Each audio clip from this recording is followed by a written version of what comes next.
How long does the eviction process take in the Commonwealth of Massachusetts?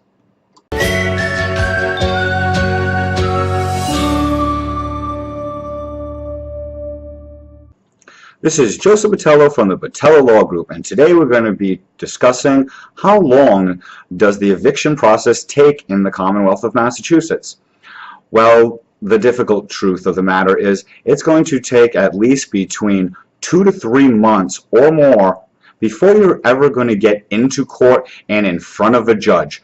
This is why every step of the eviction process in Massachusetts is so critical. The first step is the service of process of the notice to quit. Now, the two main notice to quits are the 14-day notice to quit and the 30-day notice to quit.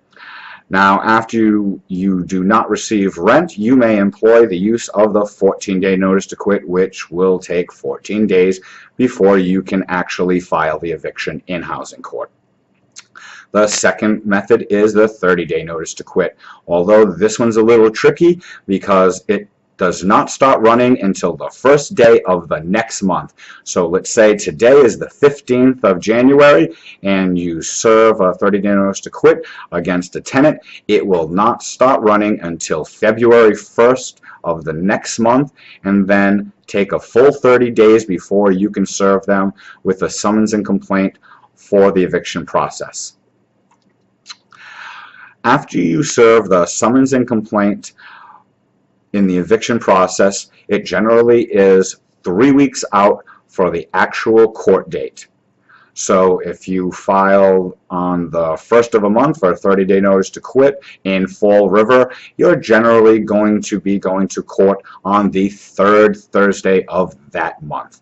Each district, be it Taunton or Fall River or New Bedford, Plymouth, what have you, each of them has an actual different day depending on the jurisdiction. Like the Southeast Housing Court is generally Taunton, Fall River, Plymouth. You get the idea. Now, once you actually get to court, you'll have 3 options, which is mediation and going in front of the judge, or a trial.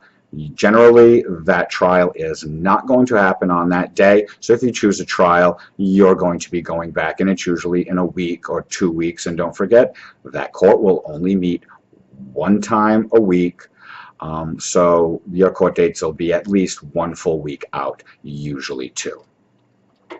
And this is also because of all of the time requirements for the eviction process in Massachusetts. It is critical that you employ the services of an experienced eviction attorney due to the fact of improper service. If you do not serve the notice to quit or the summons and complaint properly, you have to start the process over. In Massachusetts, you must employ the use of a constable or a sheriff to do this. You cannot hand it to them. You cannot mail it to them. You cannot use certified mail. You must use a sheriff or a constable. There are other things such as improper document drafting. Basically, if you mess up on the notice to quit or the summons and complaint, you are most likely going to have to start the entire process over again, and there's 3 to 4 more months of you not getting any rent. And just simply missing dates or putting incorrect dates, any little mistake such as that, you're most likely going to have to start the whole process over. For these reasons, and considering how long the process takes in Massachusetts, please always get the help of an experienced eviction attorney for the eviction process in Massachusetts. This is Joseph Botello of the Botello Law Group. Have a great day.